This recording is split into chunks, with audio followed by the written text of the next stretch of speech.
Hi everyone, my name is Gracie May Bradley and I'm on the board of Glasgow Women's Library, and it is my honour on behalf of the library to introduce the inaugural Maud Sulter Annual Lecture. This particular lecture is special by virtue not only of being the inaugural one, but also by virtue of being given by Scottish poet, playwright, novelist and former Makar poet laureate of Scotland, Jackie Kay, about whom I will say a few words shortly. Maud Sulter was an award-winning artist and writer, cultural historian, curator and gallerist of Ghanaian and Scottish heritage, who was born in Glasgow and lived and worked in Britain. And the Maud Sulter Lecture aims to amplify her legacy. She was a renowned visual artist and photographer who exhibited in Britain, Europe and North America. She contributed a triptych of burnt paper collages, Poetry in Motion, to The Thin Black Line, a major exhibition organised by Lubaina Hamid at the ICA in 1985. She won the British Telecom New Contemporaries Award and Montmartre Fellowship at Tate Liverpool, and she was nominated for the European Photography Awards in 1991. Her 1993 series, Circus, was selected by the British Council to represent Britain at Africus, the first Johannesburg Biennale in 1995. Maud Sulter curated many exhibitions, including Photogenetic, Reviewing the Lens of History in 1995, the first exhibition of its kind to originate in Scotland. Following a similar vein to The Thin Black Line, the exhibition brought to Scotland the work of 20 black women artists, many of whom had not been previously seen in the UK. She also established the Rich Women of Zurich Gallery in Clerkenwell in London. In 2003, she curated the major show Jean Duval, a melodrama, at the Scottish National Portrait Gallery, which included her own work alongside historical art that inspired her. Maud Sulter was a celebrated poet. She wrote several collections of poetry, including As a Black Woman, Zabat, Poetics of a Family Tree, and Sekhmet, all of which are held by Glasgow Women's Library. As a Black Woman won the Vera Bell Prize for Poetry in 1985. She founded the imprint Urban Fox Press in Hebden Bridge, which published the collection Passion, Discourses on Black Women's Creativity, which is also held by GWL. GWL's relationship to Maud Sulter runs much deeper than the library simply holding her works. She was one of the 3 celebrated historic writers at GWL's very first Open the Door Women's Writing Festival in 2017.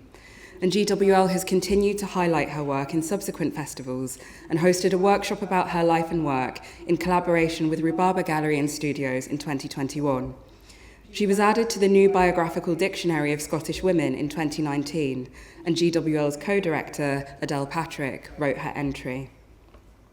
Maud Sulter is well loved by Scottish art institutions beyond GWL. In 2015, Street Level held the exhibition Maud Sulter, Passion.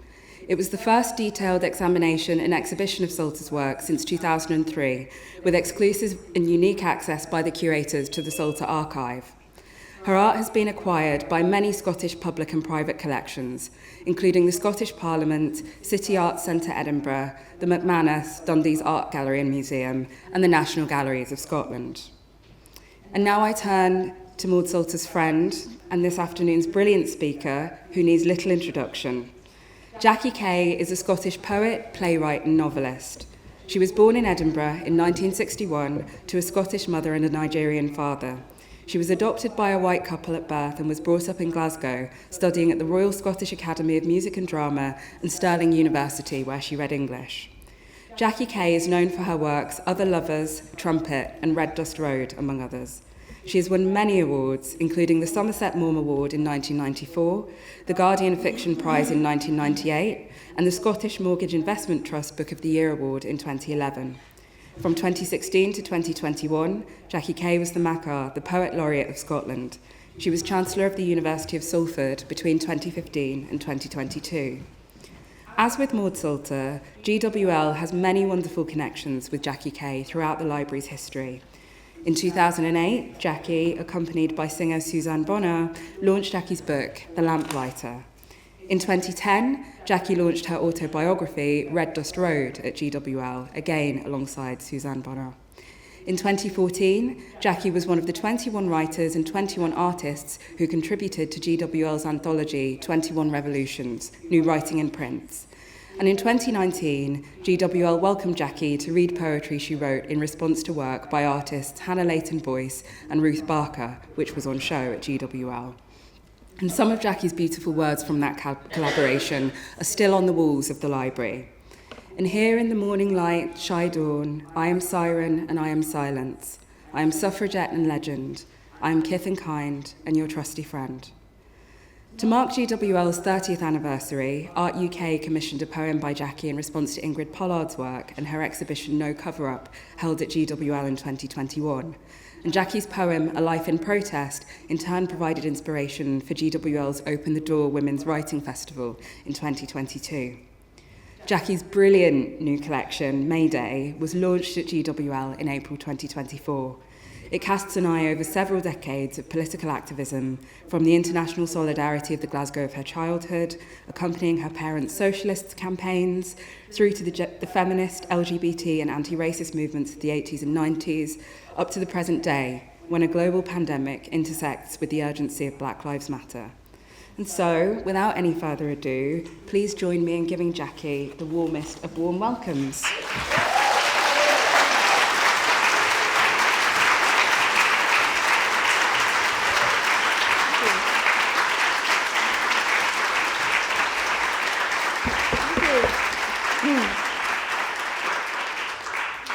Thank you so much. It's really great to be here, and it's great that you're all here too in the afternoon. So I'm glad you've got out or skipped off or come here to this really lovely room.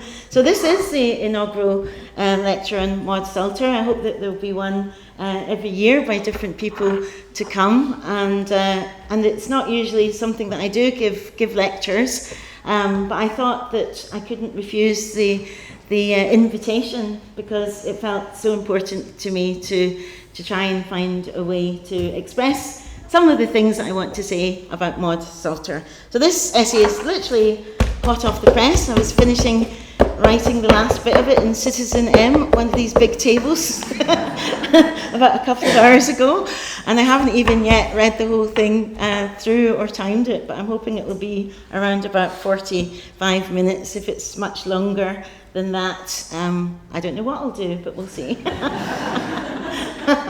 We'll see. So yes, here goes. I've called it Back in the Frame, The Life and Legacy of Maud Sulter. Before I begin, can I thank Malcolm Dixon, who helped me put together these visuals for this lecture and has been a believer in Maud Sulter's work for years, who first exhibited her in Street Level Art Gallery in 2015, as Gracie said in that really lovely and fulsome introduction. Can I also thank Glasgow Women's Library for just about everything? Like we must all thank Glasgow Women's Library for just about everything, for being the place that we can all go to and for housing so many of us, our complexities, our tortured souls, our talents, our everything. And I also want to thank Ingrid Pollard, who's here, and for everything too, who's been my friend for years, and for the use of one of her photographs in the stills of Maud Sulter with Jean Monty Suniash. Got that right, but didn't get the Jean bit right. But so here we go. The first time that I ever met Maud Sulter was the first time that I met another black Scottish woman. I remember our joint friend, Ingrid Pollard, the phenomenal photographer, told us about each other. She said, "I know another black Scottish woman." "Really?" I said, full of wonder. "How can that be?" This was in the days before I met Suzanne Bonner, or Kate Henry, or Hannah Lavery, or Nadine Aisha Jassat, or Heir of the Cursed. This was back in 1984, not long after I'd moved to London from Stirling, a big change in itself. Stirling! I remember the tension at one women's collective meeting and realised it was because everybody there had slept with at least two other women there. There were 9 lesbians in Stirling. I remember Rosemary and Nancy lived in a cottage in Auchtermuchty. I digress, I just wanted to get that sentence in there somewhere. There'll be a whole short story following with that being the first sentence. Rosemary and Nancy lived in a cottage in Auchtermuchty. Don't you think it's very promising as a beginning? By then, I'd already had the extraordinary experience of meeting other black women just a few years earlier at OWAD, the Organisation of Women of African and Asian Descent, the life-changing and life-enhancing Organisation of Women, where I met Ingrid and many friends that I'm still friends with today. But I hadn't met anyone Scottish at those meetings, so I still thought I might be the only black lesbian in the world. Then I met Maud. The picture of the two of us here is back in 1984, that Orwellian year that had already come round. Maud would have been 23 and I would have been 22. She was just a wee bit older than me, a year and 2 months. I always pointed that out to her. It's Christmas, you can see from the wee bit of tinsel at the edge of the frame and the little bit of tree. And we're in Maud's mother's house. I must have been up to see my family and she must have invited me over. I remember she came over to mine and my mum described her as being very prepossessed, which took me a while to process. What did that mean exactly, prepossessed? I remember it was Elsie, Maud's mum, who took the photograph of us. She was the first woman conductor in the trams, and legend had it that she was also on the very last tram selling tickets. I remember Maud that day conducting her mum, telling her to make sure she got us in the centre of the frame and joking about her being the very poor photographer that had taken the only photograph in existence of Maud and her beloved grandfather. Her mum was determined this time to get it right. We both looked relaxed, as if we hung out at Elsie's often, and we're both strangely wearing the same kind of tank tops. I can't understand that. It must have been a thing. Who can vouch for the tank top now? I don't know. But anyway, they're almost in the same kind of material. So, and it's strange to look at that picture now because the colour of Maud's mum's sofa is more or less the colour of the walls in this building that we're in now. And if you'd asked either of us back then if we'd imagined that we'd be in the Glasgow School of Arts here now, all these years later in 2024, neither of us would have believed it. Oh, it worked. Yes, I remember Maud and myself excitedly swapping stories about growing up in Glasgow. Maud seemed to me to be very sophisticated and wryly witty, yet there was a real vulnerability to her. It was as if she never wanted to show her hand. There was always something mysterious about Maud, something out of reach. She hinted at things. She was cautious in many ways and yet bold in others. She was extremely private and yet very public. She was outspoken and yet silent. She was transparent and opaque. Maud Sulter was born on the 19th of September in 1960 to a Scottish mother and a Ghanaian father. Up until the age of 8, her grandfather was her closest friend. He was a poet and an amateur photographer. That was me back then in the little pram. I just thought I'd show you me in my little pram too. I didn't have a sun hat. And in all the pictures of Maud and me is little, I think that she has definitely the sartorial edge.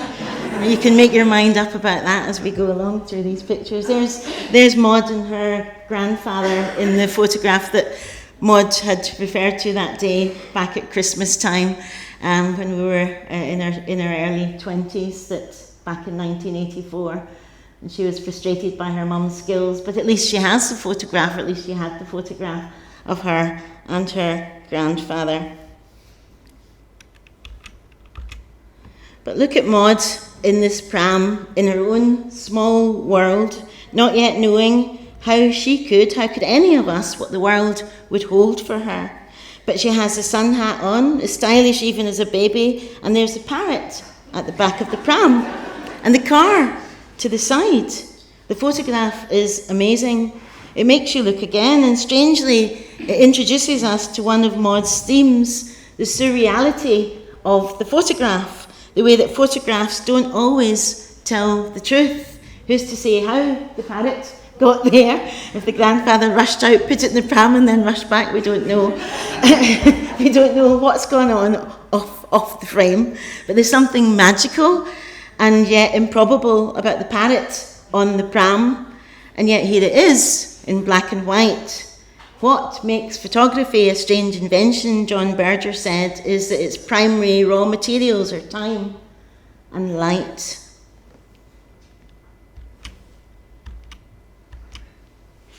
The next photograph of Maud with the monkey is again Kahlo-esque, as in Frida Kahlo-esque.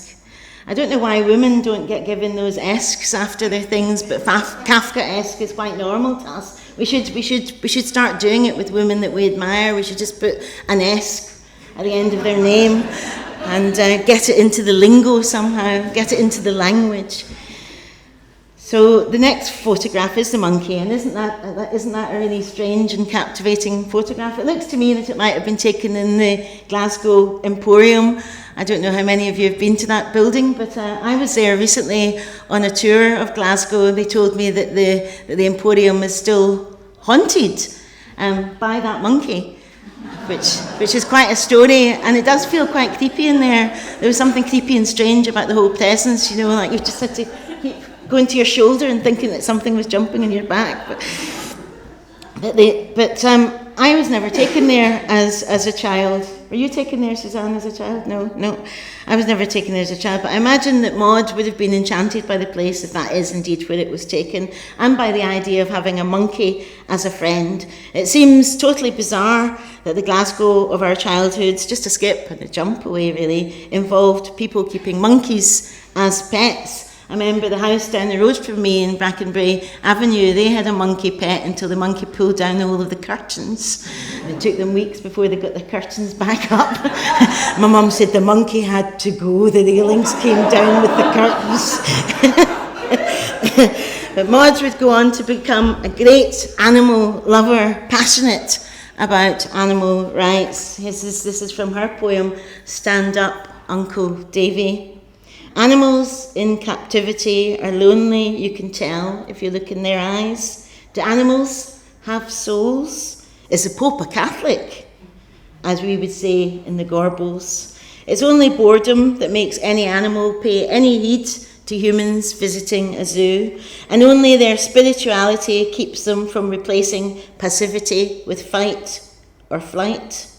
This gorgeous, baggy-bottomed, big brown bear performs for the camera, not because it has to, but because somewhere in its psyche it truly believes that someday someone or something will come and take it all away from all of this. When we met, we had so many stories to swap and to share. All the times when we were in our own city, when we'd been called and asked where we were from, all the names that we'd been called. I swapped her that a woman had called my skin the colour of cafe au lait, the lady that my grandmother cleaned for, who also asked me if I could sing Kumbaya. For Maud, saying that someone told her her skin was the colour of conkers.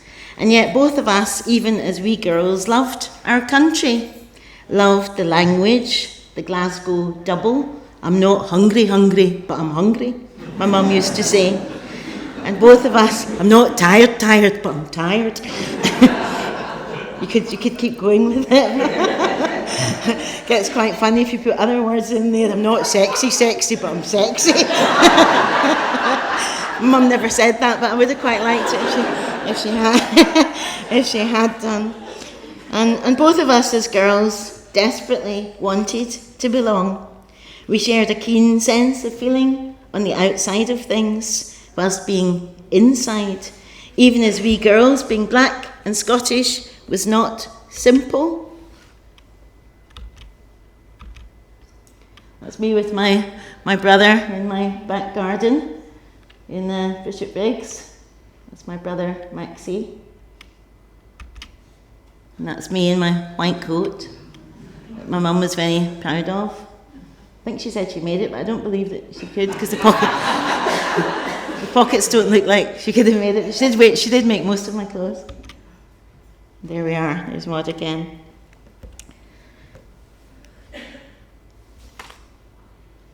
We shared a keen sense of feeling on the outside of things. We shared a deep knowledge that we were loved, even treasured.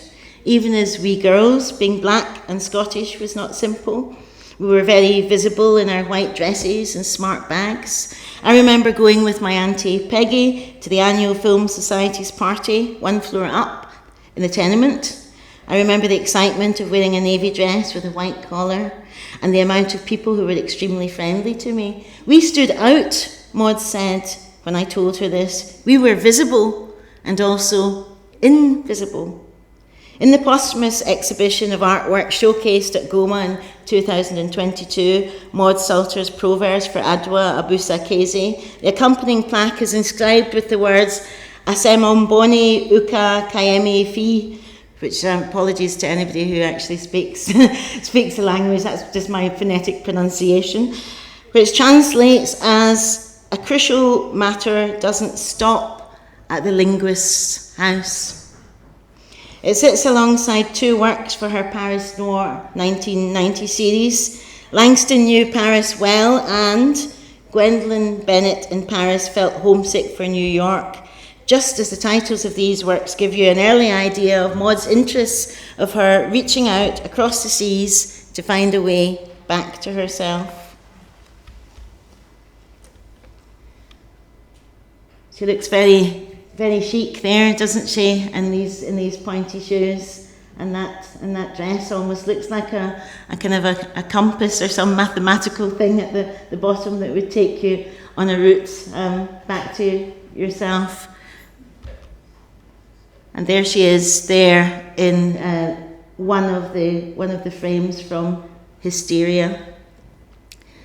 Like many black British people, Maud turned initially to African Americans with a particular interest in those who had exiled themselves to France. A few years later, Maud embraced being Ghanaian, giving herself a name and changing the clothes that she wore.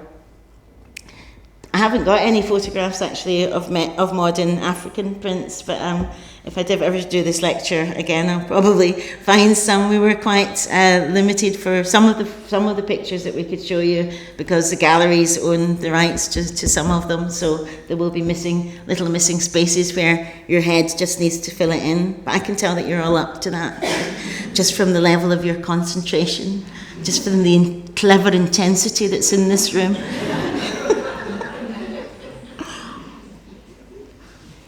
If you pay a compliment to your audience, it allows you to get a sip of water. Just to allow them to take it all in, to look pleased with themselves.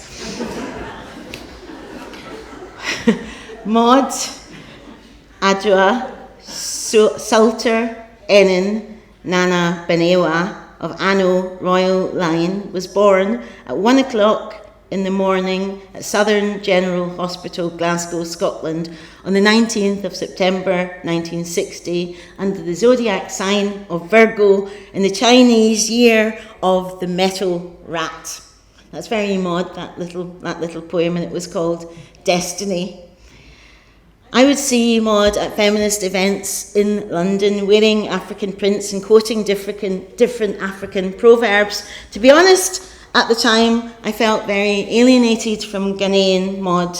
I felt like I'd just suddenly been left to stand on my own, having just found my first and only black Scottish friend.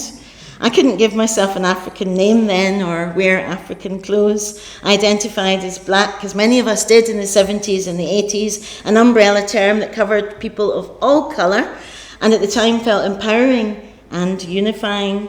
But all these years away, looking back, I see that in this respect, as in many others, Maud was way, way ahead of her time. She was so ahead of her time that it took some time for the rest of us to catch up. Like all pioneers, she strode boldly where no woman had been before. I remember asking her what her mum Elsie thought of her identifying herself as African. Rather passive-aggressive that was, really. And her mother, who had brought her up on her own, realising that Maud's father was never coming back from Ghana, I asked her what she thought. And I think she said she had issues with it. But I can't be sure. We can never be completely sure, looking back, how much is our own stuff and how much is other people's. I imagine her mother, in her mind's eye, would have still seen her daughter Maud like this. Sorry, I've lost which frame is 13. Yes. Yes, that's okay. Here's Maud in her own words in a poem called Circa 1930. Oh, you've missed all the best bits. No, you haven't really. Still good things to come, I hope. We'll see, I'll try and rustle up something for you. Here's Maud in her own words in a poem called Circa 1930. The cultures of Ghana and Scotland are not as disparate as they might at first seem. Clan-based societies with long memories and global diasporas. Inordinate store is set in the keeping up of appearances, ritual, music, the oral tradition. Grandmothers revered as warrior women, children inscribed with the indelible marks of identity. My mother's fondest memory of my great-grandmother, she lived in Edinburgh, a cold city, is one of the feel of incredibly soft, much wrinkled skin beneath the veil, through which Elsie May would kiss her, Victorian in her manners.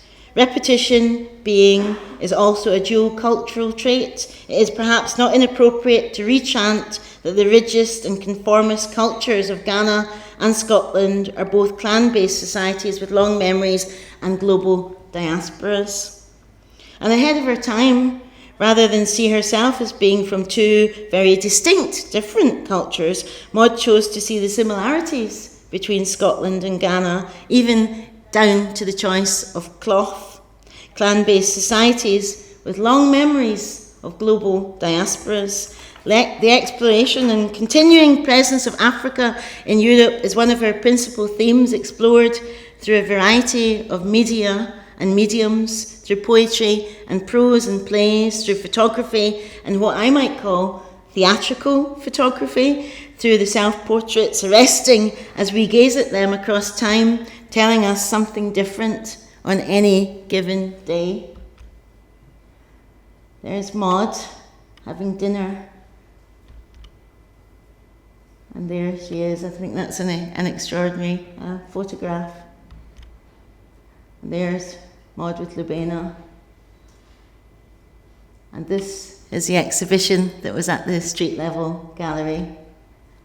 And these are the four that formed Hysteria, which I find really, really fascinating. Maud being this figure in the left and Lubena being next to her, Bernardine Evaristo being next to her, and I don't know who Crone is. Do you know Crone? No, I don't know who Crone is, but I'll make it my business to find out in case I give this lecture again. I'll just put it out on Twitter. Who is Crone? and people will respond, and I'll get interesting tweets. Then I'll say, what is Crone?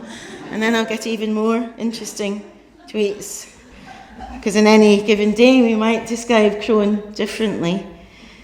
In her work, Sulter is concerned with how women are seen. This early sequence I find compelling. Hysteria, hag, hagger, crone. They sound like the names of a bad fairy tale or a cackle of witches. Figuration in photography was Maud's complex conversation with history, taking as her inspiration the 19th century black artist Edmonia Lewis, the first African American and Native American sculptor to achieve international prominence as part of Lewis's journey from America to Rome. Sulter's portraits of contemporary women in historical guises immediately mashes up fiction and non-fiction, the past and the present, the imagination and reality. Lewis chose to put people draped in robes rather than in contemporary clothing, and Maud's also fascinated by the classical world. There's an energy to be found in these images in hysteria, the synergy between the past and the present in the silent gap. It's clever because on the one hand, the images seem to say, here's how we're fitted up, boxed in, categorized. And on the other hand, they seem to say, we will defy you. There's a strength to these, to the names, a mess with me at your peril, kind of a strength. Like me, Maud was inspired by the African-American poet Audre Lorde, and when we speak, we are afraid our words will not be heard nor welcomed, but when we are silent, we are still afraid, so it's better to speak, remembering we were never meant to survive. And I remember when I met Audre Lorde, also when I was 23, 24, she said to me, which Maud already know, you know, Jackie, you can be black and Scottish.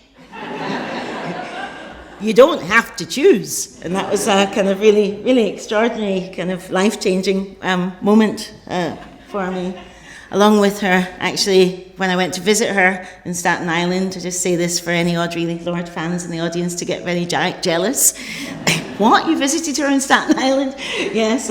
And she had a fig tree in the garden, and she said, have you ever tasted a black fig? And I had never tasted a black fig, and the moment felt like a kind of a moment, a kind of Eden moment or something, but with Audre Lorde in the garden instead of Eve. And she said, oh my, we have to correct that, Jackie. So she peeled this black fig and she put it in my mouth and said, now, how was that? Close your eyes. Just about the most erotic moment of my life. I'm still not over it. I'm just not over it. It still needs its own poem, that black fig from Audre Lorde, but I digress. Audre Lorde is now in the cottage with Rosemary and Nancy in Auchtermuchty. But you have to digress at lectures because you have to keep people properly awake. It's a challenge, really. It's the biggest challenge, is to keep people awake. I should have told you, actually, that I've organised this lecture into little sections. And the first section that you've had already was called Wee Maud.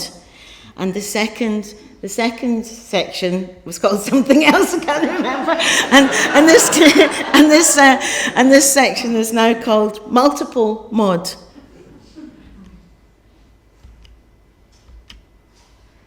Multiple Maud.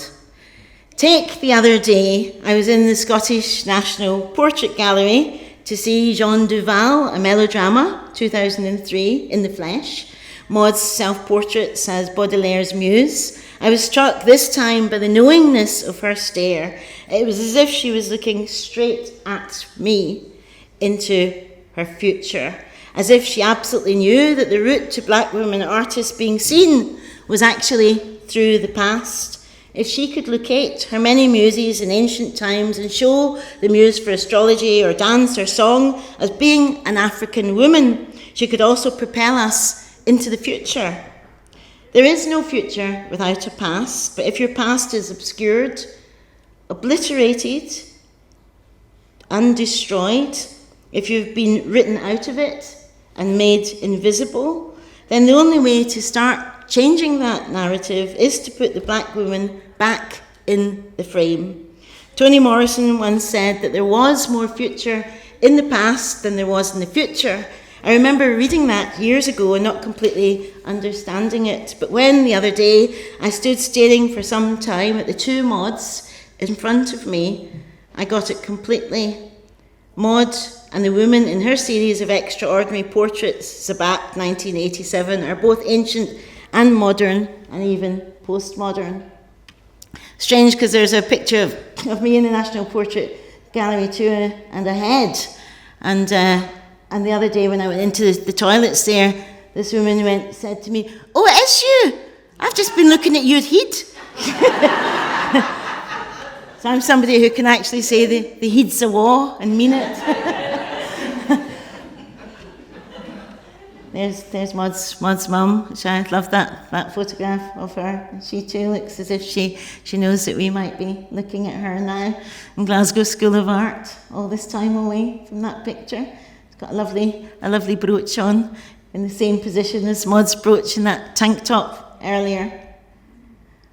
And that's Maud with her children. Maud is mum to all the different Mauds. Maud is mother, Maud is daughter, Maud is creator of all these different women. When I was writing this lecture, I became quite fascinated by the multiplicity that was Maud Sulter, and that kind of in some ways still is Maud Sulter, because we are still here looking at her.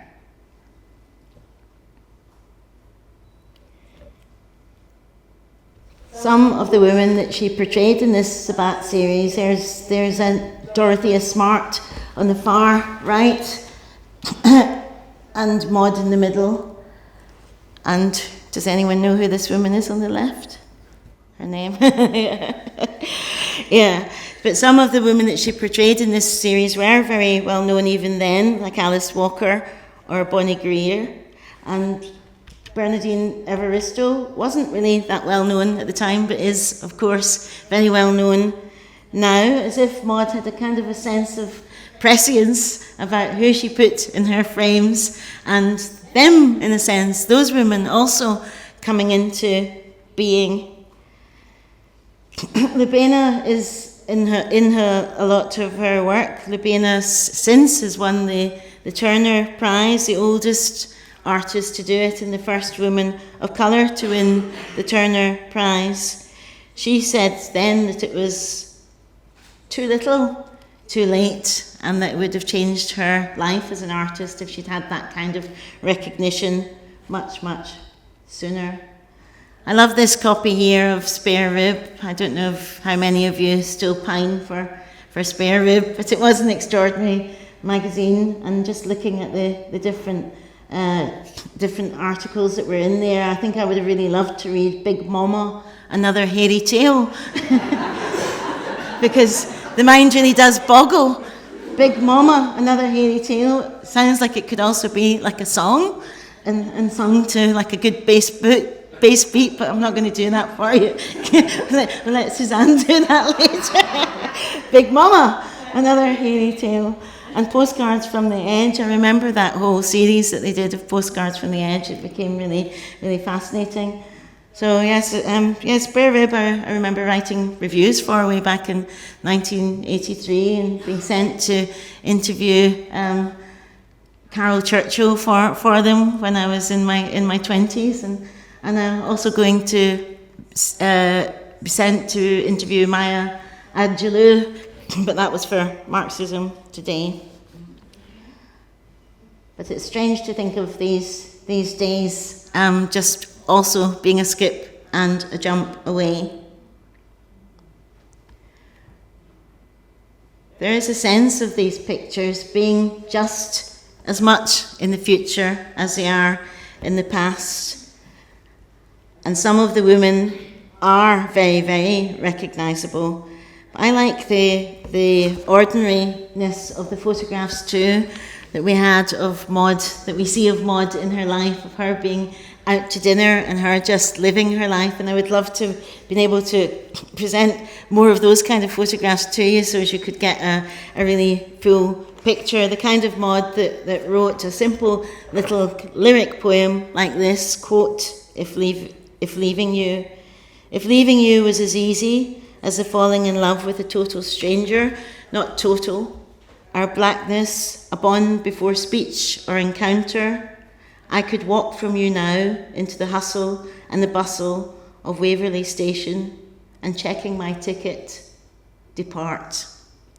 I'm not sure who that poem was for, but there's something really lovely about it, and something very immediate about it as well that brings us right into Waverley Station. Sparks, who worked as an assistant for the Sabbat series, said Maud Sulter had an incredible clarity of vision around what she was doing. She had already achieved her master's degree from the University of Derby in 1990 in photographic studies. Her mother was proud, as Maud herself would have been proud. And she had already forged a lasting interest in absence, in presence, an interest that too feels prescient in the sense that Maud herself has appeared and disappeared from the frame all the time, disappearing from the frame.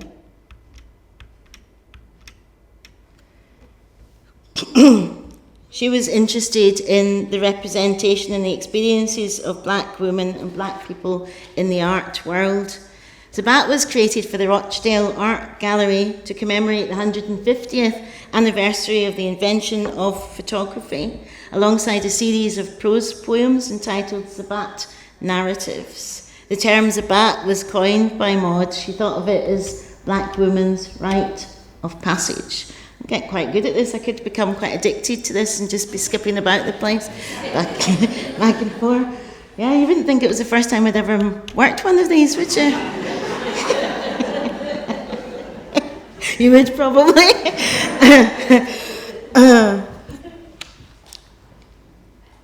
The work was made to ask questions about black presence in art galleries. And it was interesting because whilst preparing for this lecture, I've gone around different art galleries, in the country to see the different works of art that are kept. And although there are a few in Victoria and Albert and a few in the Portrait Gallery and a few in the Tate, there still are very, very few works of art of Maud's in this country. I mean, compared to what I feel that there should be, she's still underrepresented for an artist of her stature who broke so many different barriers.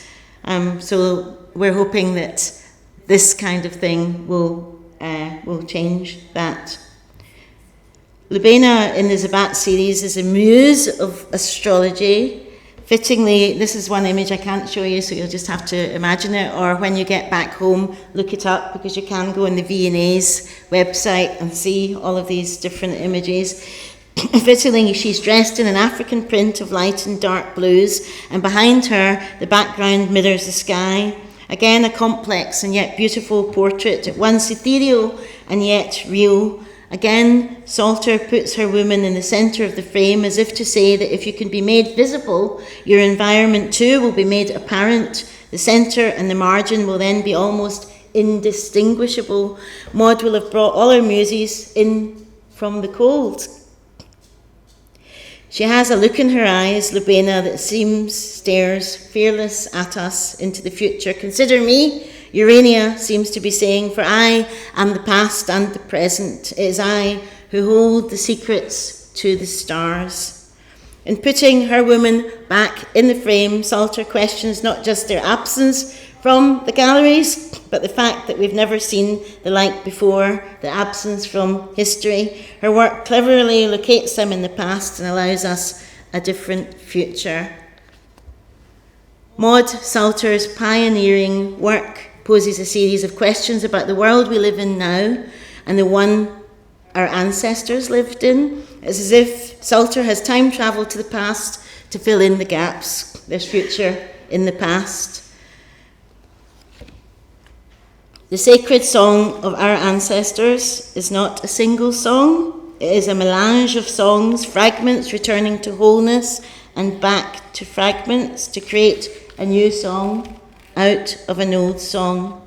As a black woman, Maud is always reaching out across classes and across friendships. She's written about many different friendships in this book here, which you can still get a hold of as a black woman.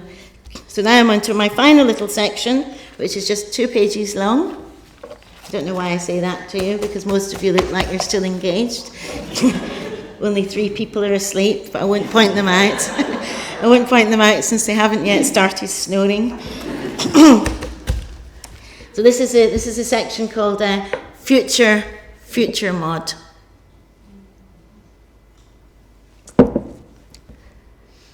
As an artist, Charlotte Rostek asserts in her book, Scottish Women Artists, Sulter has many and diverse collaborations with black women artists, photographers and writers across the world successfully raised the profile of historical and contemporary black female figures. But in search for Sulter in so many big, fat art books, you will find scant reference to her, if any reference at all. Back in the 1980s, Lubena Hamid sent notes across schools, art schools, pleading with those who identified as black artists to send her slides. This resulted in 3 groundbreaking exhibitions that Gracie talked about in her introduction. The work of Sonia Boyce, who represented Britain at the Venice Biennale 2022, and Claudette Johnston, who I just saw again the other day, and who's come back to the world of being an artist fantastically, was fantastic. But in Lubena's words back then, we were using art to change things. What would Maud have made of our times now? How changed might she have found them? How might she have identified herself? I imagine she would have still been actively fighting for the things that she believed in, activist as she was. I imagine she would have still been a proud mother, protective as she was. I imagine she would still have been shaking up the art world and reaching out to Europe and across the great Atlantic.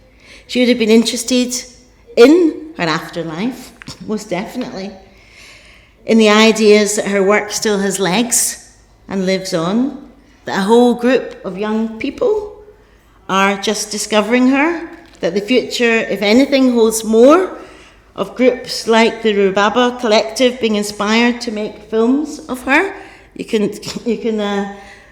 can access that film of Maud, a little short film, Maud's 15-minute film, on the internet, although I tried to access it yesterday and I couldn't.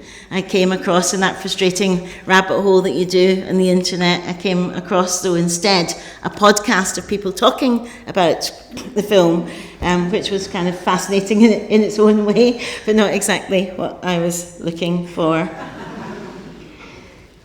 But there is something really exciting that a whole group of young people are championing Maud and have just discovered her and feel her to be fresh, to be saying something completely new to them.